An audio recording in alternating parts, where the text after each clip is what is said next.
खुलुमबाय आं दायो दंफैयो धेमाजि जिल्लानि सिङाव थानाय माजुरबारि घाटआव जे दाख्लैसो जानानै थांनाय 15 आगस्ट दिना जिहेतु सत्यजित बरा होननाय सासे सुबुङा सिमेन्ट दलङाव दुगैनो थांनायाव जिउ गोमादोंमोन थारैनो दिनै बिथांनि जे गोथै सहखौ मोनबाय आरो बियो सानबा दिन गोबां गोलाव जायगायाव मोनहैबायमोन बिथांनि गोथै सहखौ बगिबिल दलंनि एसे दावखोनानै जिहेतु 1 किल'मिटारसो गोजानाव बिथांनि देहाखौ बिथांमोना मोनबोनो हाबाय दायो बिथांनि जिहेतु गोमानानै थानाय जिहेतु ओनसोलनि रायजो राजाफ्रा जिहेतु मोननायनि थाखाय दुखुनि गेजेरजों खुसि फोरमायदों आरो बिथांमोना दा बिथांनि जिहेतु गोथै सह पुलिस प्रशासनफ्रा बिथांमोनखौ जिबायदि मदद होनांगौमोन बेबायदि मदद होआखै होननानै बिथांमोना गावसिनि खुगाजों एबा गोरबोजों फोरमायदों जे दिनै बिथांमोननि जिहेतु अबहेलानि थाखायनो बिथां सत्यजित बराया जिहेतु 35 किल'मिटार गोजानाव दैनि गेजेरजों बुखारनानै गोबां जायगायाव मोनहैबायमोन दा बिथांमोना गावसोरनो देहायै मोदोमै नांथाबनानै बिथांनि जिहेतु गोथै सह मोननो हाबाय बिथांमोना गावसिनि नाजानायजों मोननो हानानै बिथांमोननि जिहेतु पुलिस प्रशासन जाय पुलिस बिफानारि बिथांमोनखौ जिहेतु दुरबल एबा बिथांमोननि जिहेतु फोथायनायखौ बिथांमोना एसे खम खालामदों थिग बिदिनो जोंनि दिनैनि सत्यजित बरा जि गोमानाय 15 आगस्ट खालि जोङो दिन्थिखादोंमोन दिनै बिथांखौ मोननो हाबाय आरो बिथांनि जे मोननायनि भिडिअखौ जोङो जोंनि बिजोंनि गेजेरजों दिनै नोंथांमोननो जोंनि बिजोंजों खावलायबाय आरो बिथांनि जिहेतु बिथाङा मा जानानै बिथाङा बे दैमायाव बेबायदि गोमाखो आरो दिनै बिथांमोननो पस्टमर्टेम खालामनो लांबाय बिथांखौ दा गाबोननि दिनाव बिथांनि जिहेतु जाथायनि सोमोन्दै माबाफोर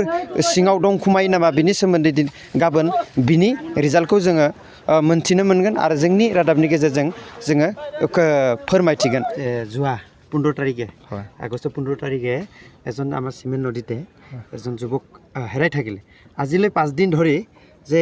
এইটো কেনেকুৱা পাবলৈ পাৰিলে আৰু কোনখিনিত পালে তাৰ বিষয়ে আপুনি অলপ জনাব নেকি যোৱা আগষ্ট 15 তাৰিখে আমাৰ গাঁৱৰে যি সত্যজিত বৰা নামৰ লোকজন চিমেণ্ট নদীত গা ধুবলৈ গৈ আপোনাৰ সন্ধানহীন হৈছিলে SDRF NDRF তেখেতলোকে বহু কষ্ট কৰিছিলে উদ্ধাৰ কৰিবলৈ কিন্তু তেখেতলোকে যি জেগাত অভিযান চলাই আছিলে সেই জেগাত তেখেতক উদ্ধাৰ কৰিব পৰা নহ'ল তেখেতলোকক বডিটো আজি আমাৰ গাঁৱৰ ৰাইজে নাও এখন লৈ গৈ ৰাইজে মানে আমাৰ কেইজনমান বিশেষ ব্যক্তিয়ে গৈ পিনি বগীবিল দলঙৰ পৰা 500-600 মিটাৰমান আগত বডিটো উদ্ধাৰ কৰিছেগৈ আৰু যোনটো জেগাত হৈছিলে তাৰ পৰা যোনটো বগীবিল কিমানমান দূৰ হয় আপোনাৰ জেগাটোৰ পৰা ল'ৰাটো যেতিয়া কাহিনী হৈছিলে চিমেণ্ট নদীৰ পৰা তাৰলৈকে পালে কিমানমান দূৰ আছে এইটো আপোনাৰ বহুত দূৰ হ'ব এইটো আমি ক'ব নোৱাৰিছোঁ আপোনাৰ হৈ যাব আপোনাৰ 35 কিলোমিটাৰমান হৈ যাব আজি 4 দিন ধৰি হৈ গ'ল তাত কোনো প্ৰশাসনে ব্যৱস্থা লোৱা নাছিলে নেকি প্ৰশাসনে ব্যৱস্থা কেনেধৰণে লৈছিলে সেইটো তেখেতলোকেতো প্ৰশাসন ব্যৱস্থা বুলি ক'বলৈ আজিকালি সকলো সন্দেহনীয়ে হয় তেখেতলোকে সদায় ধীৰে স্থিৰে যায় গতিকে যিটো জেগাত তেখেতলোকে বিচাৰ কুচাৰ কৰিছিলে সেই জেগাত বডিটো নাথাকিলে বডি গৈ পিনে বহুত পাছত আপোনাৰ 30-35 কিলোমিটাৰ পাছত গৈ বডিটো উদ্ধাৰ হৈছেগৈ আৰু যিদিনাখনি আপোনাৰ 15 আগষ্টৰ যিদিনাখনি আপোনাৰ তেখেত সন্ধানহীন হৈছিলে নদীত গা ধুবলৈ গৈ সন্ধানহীন হৈছিলে তেখেতলোকে যদি তাৎক্ষণিক ব্যৱস্থাটো আপোনালোকৰ অভিযান কাৰ্যসূচী চলালেহেঁতেন হয়তো তেখেতক তাতে উদ্ধাৰ কৰিব পৰা গ'লহেঁতেন 15 তাৰিখৰ দিনাখনি আজি আপুনি কি ক'ব খুজিছে যে প্ৰশাসনৰ বিষয়ে প্ৰশাসনক এইটোৱে আমি ক'বলৈ বিচাৰোঁ যে সত্যজিতৰ লগত যি হ'ল আন 10 জনৰ লগত যাতে তেনে নহয় গতিকে তেনে ক্ষেত্ৰবোৰ গুৰুত্ব দিবলৈ প্ৰশাসনক আমি আহ্বান জনাওঁ অসুবিধাৰ কাৰণে আমাৰ এইটো এনেকুৱা দীঘল দিন লাগিব লগা হ'ল যে বিচাৰি হেৰি অসুবিধা বুলি ক'বলৈ এইটোৱে তেখেতলোকৰ গাফিলতি প্ৰশাসনৰ গাফিলতি আপোনাৰ SDRF NDRFৰ গাফিলতিৰ কাৰণে আজি আমাক 4 দিন লাগিলে বডিটো আমাৰ উদ্ধাৰ কৰোঁতে 5 দিন হয় 5 দিন হৈছে আপোনালোকে নিজে বিচাৰিব লগা হৈ গ'ল আমাৰ ৰাইজে নিজে অভিযান চলাই পিনে উদ্ধাৰ কৰিছে আজি আমাৰ ৰাইজে এইটো প্ৰশাসনে উদ্ধাৰ কৰা নাই আজি বডি উদ্ধাৰ কৰিছেগৈ আমাৰ ৰাইজে, আজিলৈ গাঁৱৰ ৰাইজে। এতিয়া প্ৰশাসনে কি কৈছে যে আপোনালোকক? প্ৰশাসনে এটাই কৈছে যে বডিটো যিহেতু উদ্ধাৰ হ'ল, তেখেতলোকে এতিয়া বডিটো ইয়াৰ পৰা লৈ গৈছে PMৰ কাৰণে। তেখেতলোকে যথাসম্ভৱ কালিলৈ যিমান পাৰে সোনকালে বডিটো তেখেতলোকে PM কৰিম বুলি আশ্বাস এটা দি পিনি গুচি গৈছে। আৰু কি ক'ব তেখেতলোকে? তেখেতলোকৰ যিবোৰ কাম আপুনি সন্তুষ্ট নে? তেখেতলোকৰ কামক লৈ আমি মুঠেও আমাৰ ৰাইজ মুঠেও আমি সন্তুষ্ট নহয়। গতিকে তেখেতলোকক আমি সিদিনাখনিও আমি আহ্বান জনাইছোঁ, আজিও আহ্বান জনাইছোঁ। তেখেতলোকৰ কিছুমান দুৰ্বলতা আছে, যিবোৰ দুৰ্বলতা ভুক্তভোগী আমাৰ সাধাৰণ জনতা হ'বলগীয়া হয়। তেখেতলোকে এনেকুৱা ইমাৰ্জেঞ্চি কেছবোৰ পালে মানে তেখেতলোকে যদি তাৎক্ষণিকভাৱে কিছুমান ব্যৱস্থা লয়, তেতিয়াহ'লে আমাৰ ৰাইজো উপকৃত হয়, তেখেতলোকৰ হাৰাশাস্তি কম হয়। গতিকে আমি বাৰম্বাৰ অনুৰোধ কৰি আছোঁ, তেখেতলোকে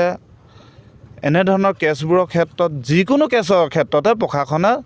তৎকালীনভাৱে ব্যৱস্থা ল'বলৈ আমি বাৰম্বাৰ আহ্বান জনাই আছোঁ তেখেতলোকক। সত্যজিৎ বৰা যিটো 15 আগষ্টৰ দিনাখন তেওঁ চিমেন নদী গা ধোওঁতে নিখোজ হৈছিলে, সেইদিনাখনৰ পৰা আমি গাঁৱৰ ৰাইজে আমি সম্পূৰ্ণ অভিযান চলাই আছোঁ। অভিযান চলোৱাৰ পিছত প্ৰশাসনৰ অভিযান চলালে, প্ৰশাসনৰ অভিযানৰ দ্বাৰা একো কাম নহ'ল। আমি ৰাইজে কিন্তু এদিনো বহি নাথাকিলোঁ, ৰাতি দিন